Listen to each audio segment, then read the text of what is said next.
Climbing within a group poses its own unique challenges due to the different dynamic factors there are as opposed to rolling along on a flat. But just because things happen at slower speeds doesn't mean you can let your focus slip.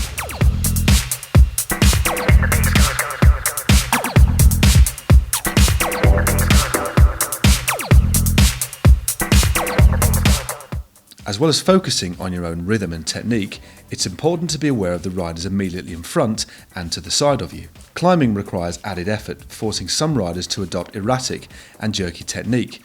On the bike, that often means they move around considerably. To counteract this, stay alert, be aware, and allow an increased gap between your front and their back wheel to avoid any contact should they shift back or sideways.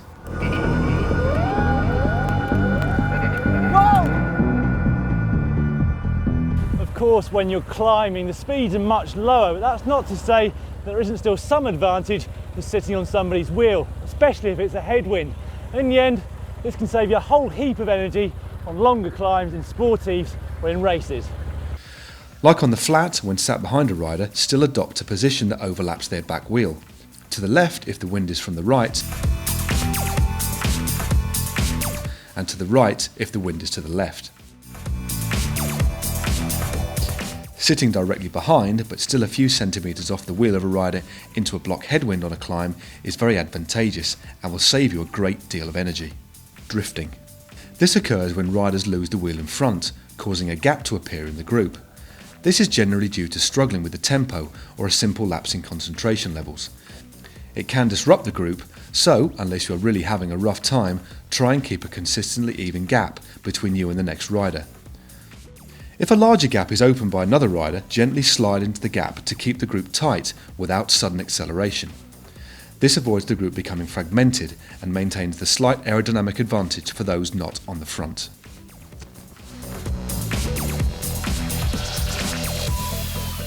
Keep the bike smooth. Especially on a long one, climbers invariably shift in and out of the saddle, depending on gradient, their state of fatigue, or just the individual rider's style.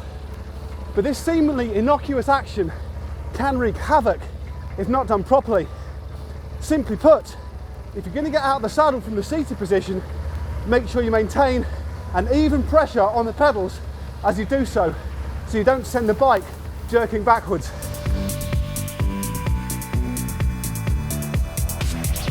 It can help if you shift up a gear just prior to getting out of the saddle, especially if you are spinning a very low gear beforehand. Many crashes occur by not adopting this simple technique, so think as you get out of the saddle and eventually it will become second nature. Regroup over the top. On more difficult climbs there will be riders dropped, sometimes over several minutes. So, unless there has been prior agreement not to, always ensure there is a regrouping over the top. This can be done by simply waiting at the top or just at the crest of the climb, backing off the pressure to give a chance for everybody to get safely back in the group.